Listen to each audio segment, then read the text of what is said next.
Absolutely, but we need to start at the beginning. So, in 1935, Zora Neale Hurston was awarded the Guggenheim Fellowship while attending Columbia University in order to study Obeah.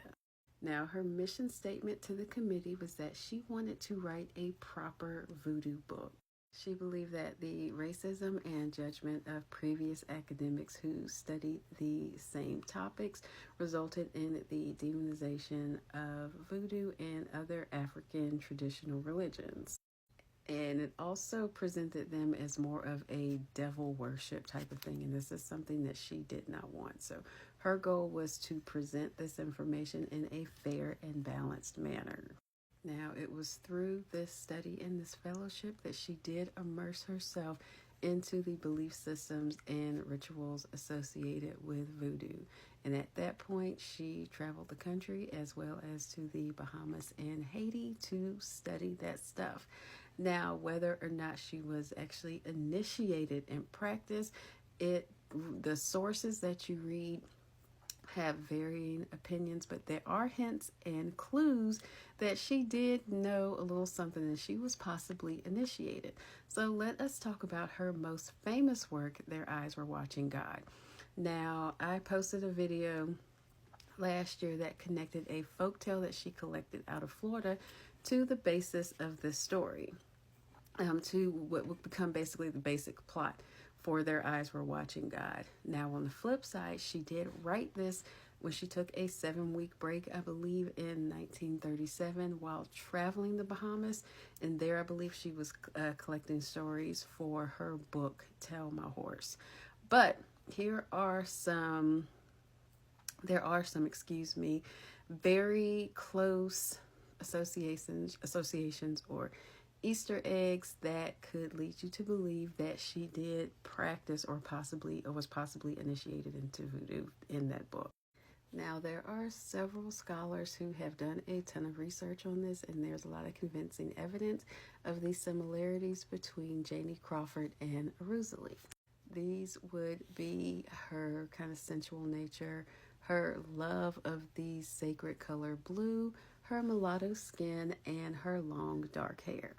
And there is even one scholar who goes even further to separate the characteristics of Janie into Arusalie's Rada and Pietro form. So Arusula Frida and Arusalie Danto. And please excuse me if I'm pronouncing those wrong.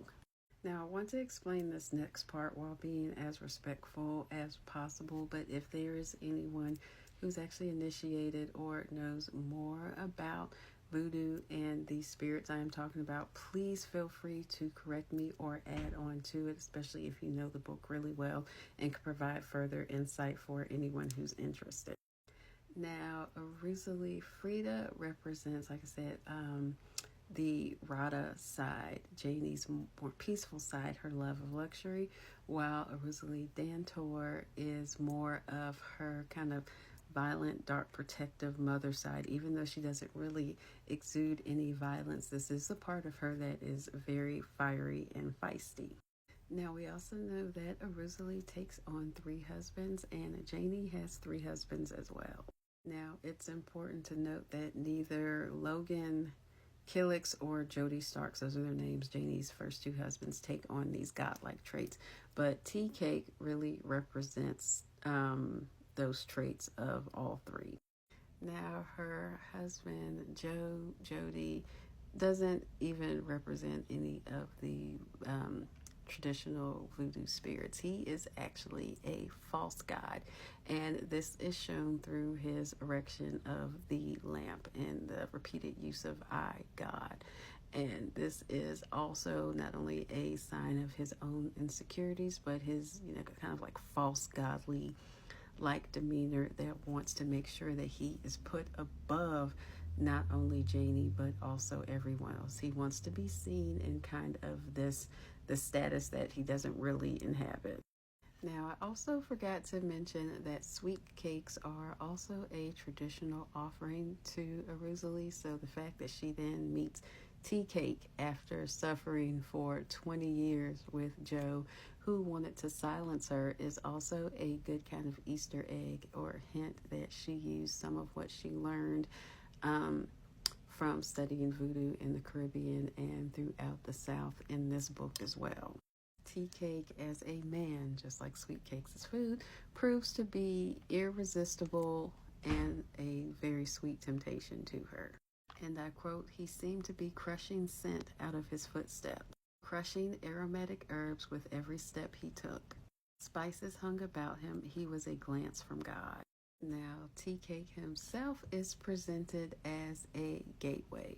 We know that Papa Legba is the one who opens the gates, and there are plenty of kind of references to Tea Cake possibly representing Papa Legba within the text. Not necessarily any of Aruzali's three husbands, but that he himself is a representation of Legba because he opened the gates to her new life. He opened up this side of her and introduced her to something that she otherwise had been seeking her entire life.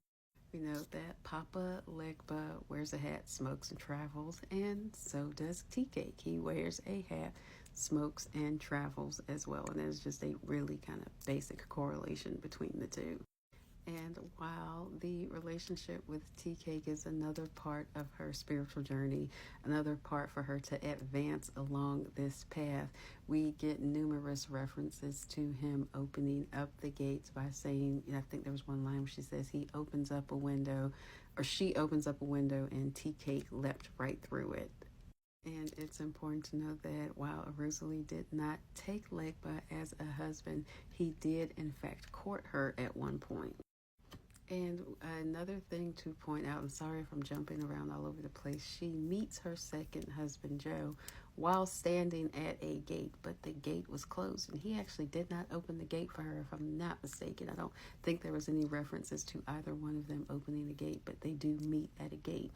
That path, that doorway was always going to be closed in her relationship with him, but he was, like I said, yet another kind of stop along her spiritual journey to help her realize some things about herself, which is why, back to referencing her opening up the window for Tea Cake, another representation of a gateway or a portal, why that is, very important as far as the difference between her meeting Joe and her meeting Tea Cake is that there was a way for a whole new life, a whole new path for her to take by meeting the third man in her life. Now, let's talk about the part where words are spells. Alice Walker was hugely influenced by Zora, Neale, Hurston, and so, "Till you do right by me, blah, blah, blah," that line. So what about a similar line in Their Eyes Were Watching God? Well, there is one. And ironically enough, it's not very widely referenced by people either. Janie says to Joe, "When you pull down your britches, you look like the change of life." And we know that what's in the man's pants is extremely important to him. And when she does this, she immediately robs him of his illusions of his manhood. Similar to what I said earlier about the lamp being a phallic symbol.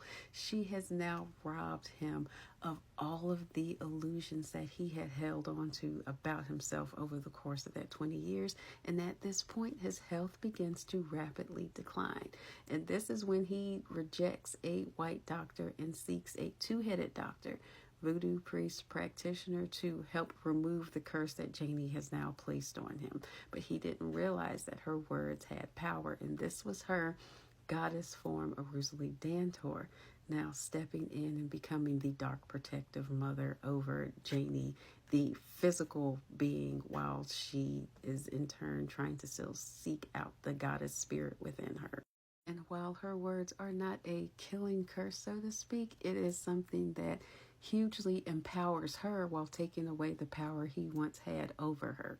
But Joe does in turn try to curse her with thunder and lightning, which is a huge mistake, and almost immediately turns back on him, leading to his death.